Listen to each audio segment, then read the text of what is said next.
What's up, Internet? Today, working on the S10. We're going to be lowering it, and I'm starting on the back.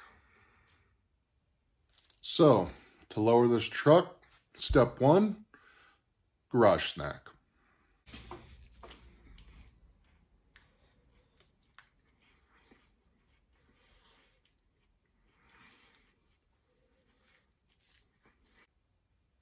Step two, let's get some penetrating oil and spray down those bolts.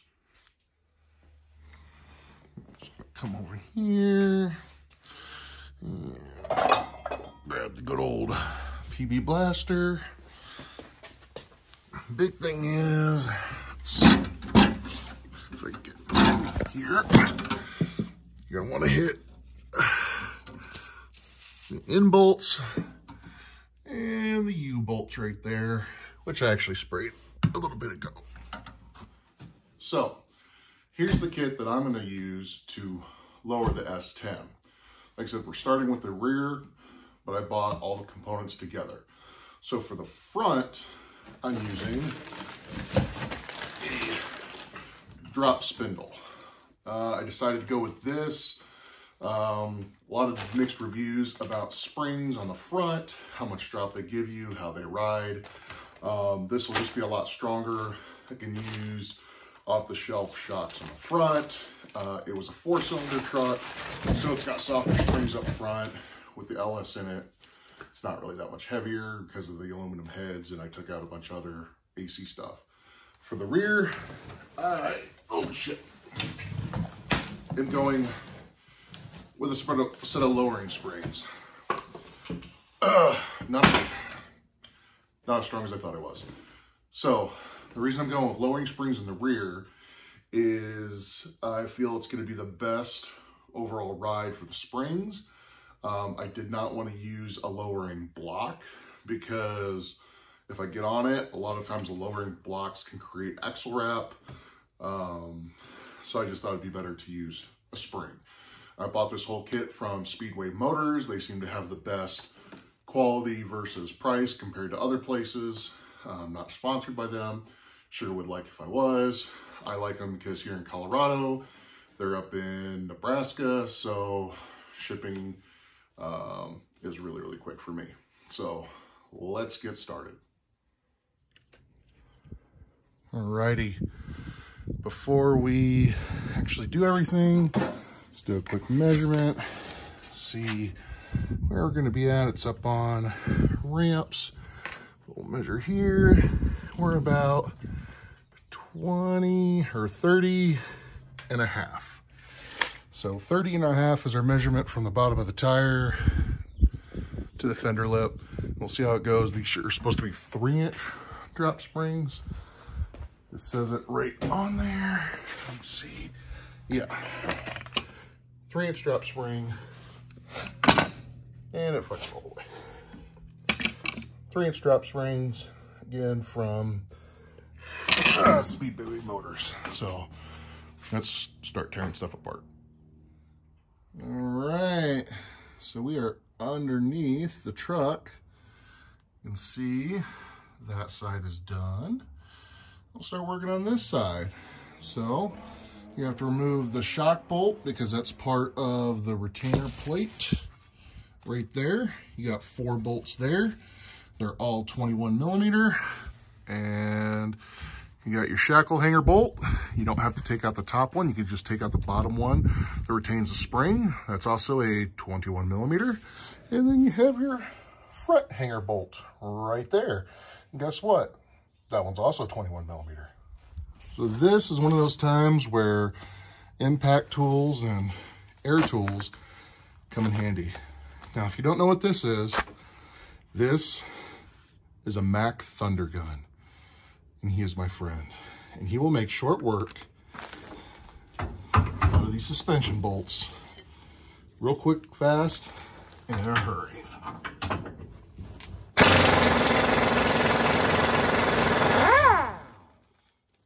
Just like that. So as you can see, you can take the retaining plate off and the axle will sit on top of the leaf spring. This is a spring under axle. Just like it says, the spring goes under the axle. So if you were to use lift blocks, it moves the axle center line up, effectively lowering the truck. Now, if this was a spring over axle, where this axle or this spring sat on top of the axle up here, then if you use blocks, it would lift it. So that's why a block can be a lift block or a lowering block. It depends on how your springs are set up. Now, this is also why I went with a lowering spring instead of a lowering block.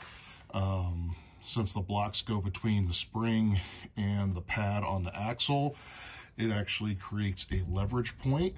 So when the truck goes to take off and this turns, you basically have a fulcrum, and it creates more axle wrap and all that stuff. And this truck has a small block in it now, so don't want any of that.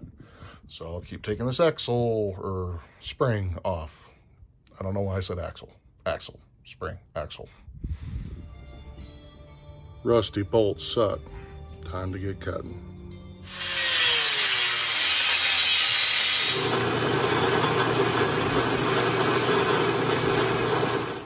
Alrighty, see, I've got the spring out. There's the old one. There is the new one.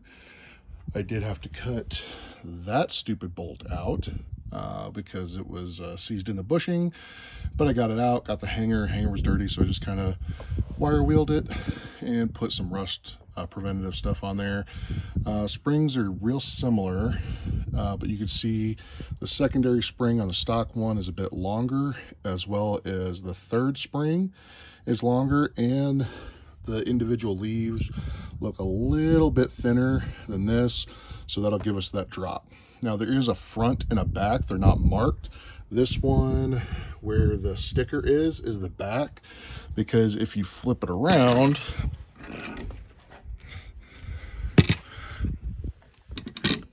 and you line the eyelets back up, you can see that the centering pin would move your axle backwards.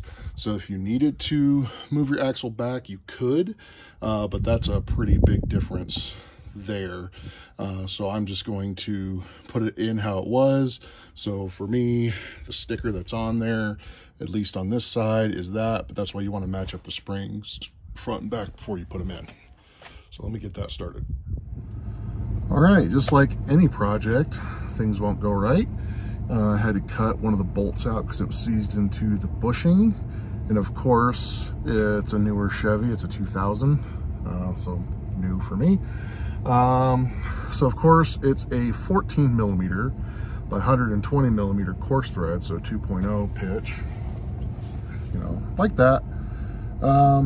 Yeah, nobody carries those. So went to Ace, struck out, shocker, and went to a local place called Springs Fasteners. They had ones that were a little bit shorter, a little bit longer, but they did have some grade 8 9/16. Hopefully they will slip through the bushing enough, and I'll try to work with that.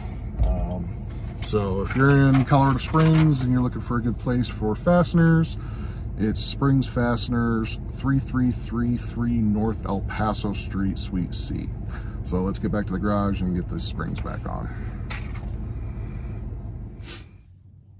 Alrighty, so spring is in. This one also, the sticker is towards the back, just like the other one. So I'm gonna guess that that's kind of the signification of the back, but I did match it up with the old spring. So the retaining pad, all those bolts are tightened up, as well as the shock. These bolts, I'm actually gonna put the truck under its own weight. So put the jack underneath the rear end, put some weight on it before I tighten those down, since they're going into a bushing. I don't want it to bind it at all during its movement. So I'll do that, put the wheels back on and see where we're at. Alrighty, so I've got it off the jack stands, back on the ramps, same side, same tire, everything. I believe our first measurement was 30.5. And this one saying about 28.5, but the springs will settle a little bit over time. But I think looks pretty good. And that might be the overall drop that we get, because I don't know how old those springs were and how worn out they were. So they might have been sagged out a little bit. But all in all, I think it looks a lot better. It's got a lot less tire fender clearance, just looks a lot better. So that's kind of where we're at. So as you can see by my shirt, that's very dirty now. I did clean up my face. I'm done with the rear on the truck. Now it's kind of hard to see, but you can look.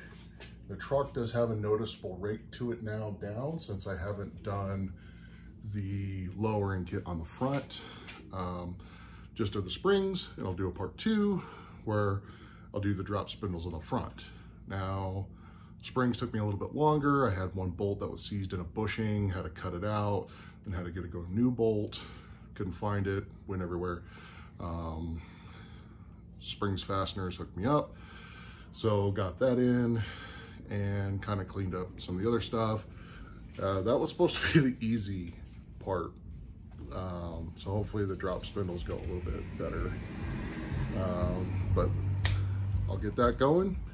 The S10 will be dropped, and it's still not running because it makes total sense to do suspension on a truck that you don't have running yet, but reasons. So catch you next time.